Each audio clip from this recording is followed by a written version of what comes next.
I want you to pause for a moment. Just stop everything you are doing. Take a deep breath. Hold it for a second. And now let it out slowly. I want you to ask yourself a very honest question. When was the last time you felt like giving up? Not just tired, not just stressed, but truly empty. Like you were standing at the end of a long, dark tunnel and you could not see even a single speck of light. You prayed, but it felt like the ceiling was blocking your prayers. You tried, but every door seemed to slam shut in your face. You waited, but the answer never came. Have you ever felt that? That heavy weight in your chest that makes it hard to breathe. That whisper in your mind that says, it is over, there is no way out. No one cares, not even Allah. If you have felt that, I want you to know something very important before we go any further. You are not alone. And more importantly, you are not forgotten. Today we are going to talk about that moment. The moment when hope feels like it has slipped through your fingers. The moment when you feel completely lost. And I want to give you a lifeline, a single powerful truth that can pull you back from the edge of despair. That truth is this: when you lose hope in everything else, look to Allah, because He is the only one who never fails. Let us be honest about what hopelessness feels like. It is not just sadness. Sadness comes and goes. Hopelessness is when you stop expecting good things to happen. It is when you believe that your pain is permanent. It is when you look at your past and see only mistakes, and you look at your future and see only darkness. We live in a world that teaches us to put our hope in tangible things. We hope for that job promotion. We hope for that relationship to work out. We hope for our health to improve. We hope for our children to succeed.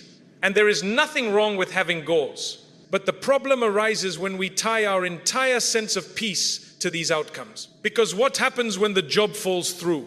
What happens when the relationship ends?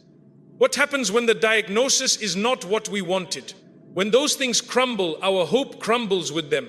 And we are left standing in the ruins, wondering why we are hurting so much. The pain of disappointment is real. It cuts deep. It makes you question your worth. You start thinking, maybe I am not good enough.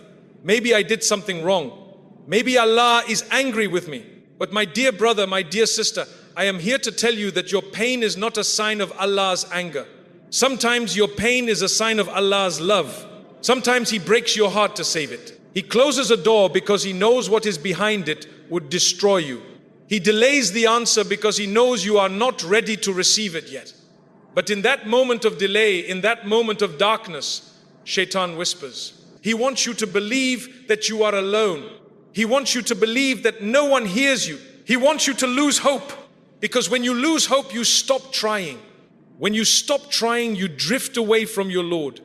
And that is exactly what He wants. But Allah does not leave us in the dark. He speaks to us directly in the Quran to address this exact feeling. He knows our weakness. He knows how fragile the human heart can be. In Surah Yusuf, Allah tells us something profound. Prophet Yaqub, peace be upon him, had lost his beloved son, Yusuf, peace be upon him. He cried so much that he lost his sight. His other sons told him to stop grieving, to move on. But what did he say? He said something that should be written on the hearts of every believer who is suffering. He said, I only complain of my suffering and my grief to Allah. He did not complain to people.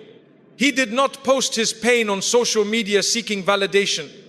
He did not let the world see his weakness. He took it directly to the one who could fix it. And then he said something even more powerful. He said, I know from Allah what you do not know. He knew something they did not. He knew that Allah was in control. He knew that this pain was not the end of the story. And because of that hope, because of that trust, Allah reunited him with his son. He restored his sight. He turned his grief into joy. Allah says in the Quran, in a verse that should be your anchor when the storm is raging, do not lose hope, nor be sad. You will surely be victorious if you are true in faith. Did you hear that? Do not lose hope. It is not a suggestion. It is a command.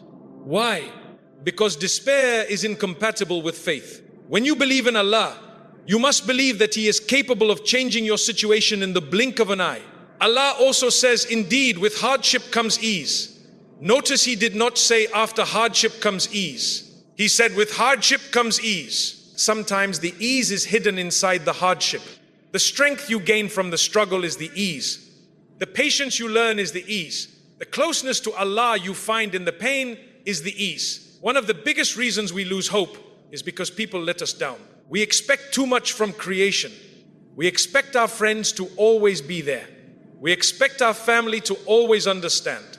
We expect our partners to always love us unconditionally. But people are human. They get tired. They get selfish. They get confused. They have their own struggles. When you place your hope in people, you are building your house on sand. When the tide comes, the house falls. I have spoken to so many people who feel broken because someone they trusted betrayed them. A business partner stole from them. A spouse left them. A friend spread rumors about them. And they say, I cannot trust anyone anymore. I have lost hope in humanity. And I tell them, good, lose hope in humanity, but do not lose hope in Allah. Allah is not human. He does not get tired. He does not forget. He does not change his mind out of selfishness. His promise is true. His mercy is vast. There is a beautiful story about the Prophet Muhammad, peace be upon him. When he went to the city of Taif to invite people to Islam, he was rejected. They mocked him. They threw stones at him. He was bleeding. He was alone. He had no protection. He was hurt physically and emotionally. In that moment of absolute vulnerability, what did he do? Did he say, I give up? Did he say, Allah, why did you let this happen to me? Number. He raised his hands and made a dua that breaks the heart to hear.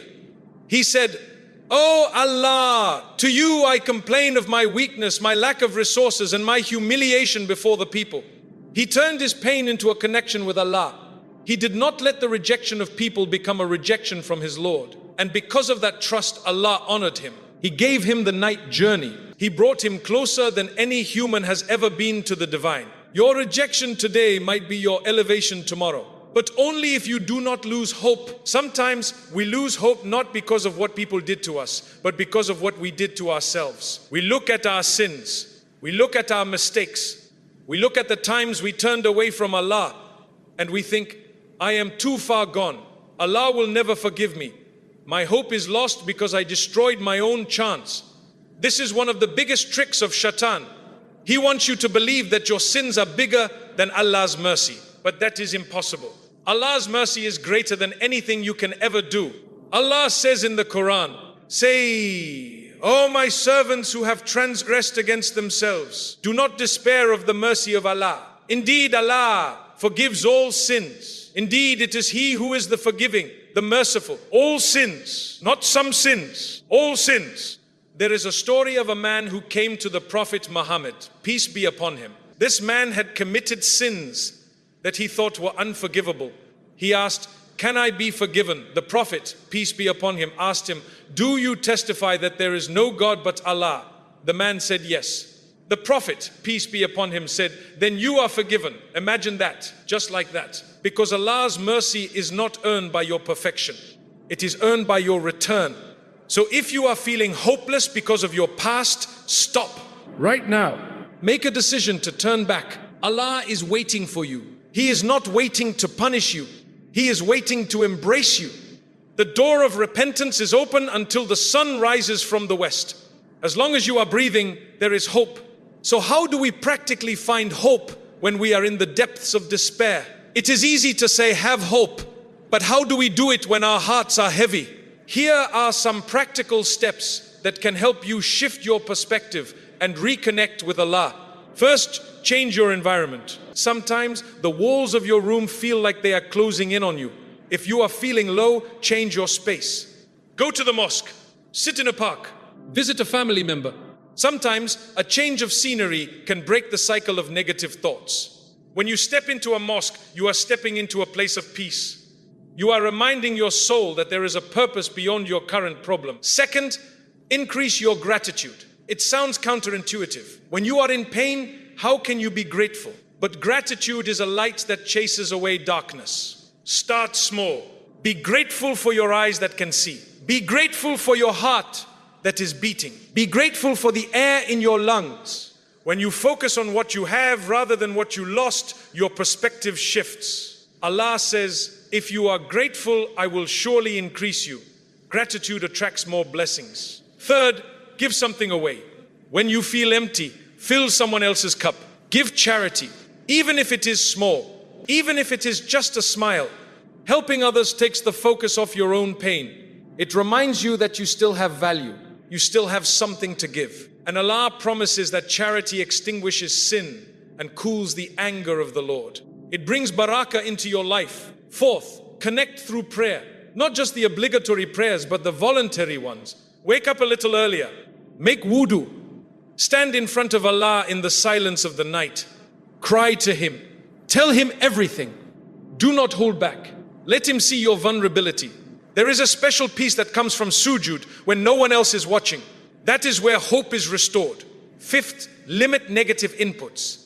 If you are feeling hopeless, stop consuming content that makes you feel worse. Stop scrolling through social media, comparing your life to others. Stop listening to people who drain your energy. Protect your heart. Fill your mind with Quran. Fill your ears with reminders. Fill your heart with good company. One of the hardest parts of losing hope is the waiting. We want the answer now. We want the pain to stop now. But Allah operates on a different timeline. Think about a seed.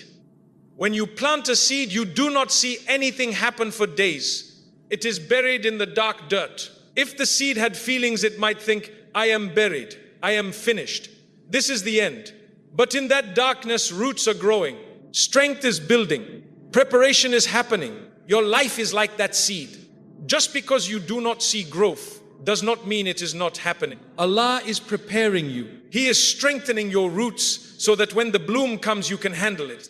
Prophet Musa, peace be upon him, was chased by Pharaoh. He reached the sea. There was water in front of him, an enemy behind him. His people said, we are trapped. Musa, peace be upon him, said, no, indeed with me is my Lord, He will guide me. He did not see a way out, but he knew Allah was a way out. And then Allah split the sea. Your sea might split tomorrow. It might split next month. It might split next year, but it will split because Allah promised. I want to speak directly to the one who feels invisible. The one who feels like their prayers are hitting the ceiling and falling back down. The one who feels like everyone else is moving forward while they are stuck in place. You are not forgotten. Allah sees you. He sees the tears you cry when no one is looking. He sees the effort you make to stay strong. He sees the nights you spend worrying. Nothing is hidden from Him, and He does not waste the effort of a believer. Sometimes Allah delays the answer to hear your voice. He loves to hear you ask. He loves to hear you beg. He loves to see you turn to Him again and again. Do not stop asking. Do not stop knocking. The door will open. There is a beautiful hadith Qudsi where Allah says, I am as my servant thinks I am. If you think Allah is merciful, He will be merciful to you. If you think Allah is going to help you, He will help you. So change your thought. Stop thinking about the problem. Start thinking about the solver of the problem. My dear friends, I want you to make a promise to yourself today. A promise that no matter how dark it gets, you will not lose hope in Allah. You will not let the pain define you. You will not let the disappointment destroy your faith.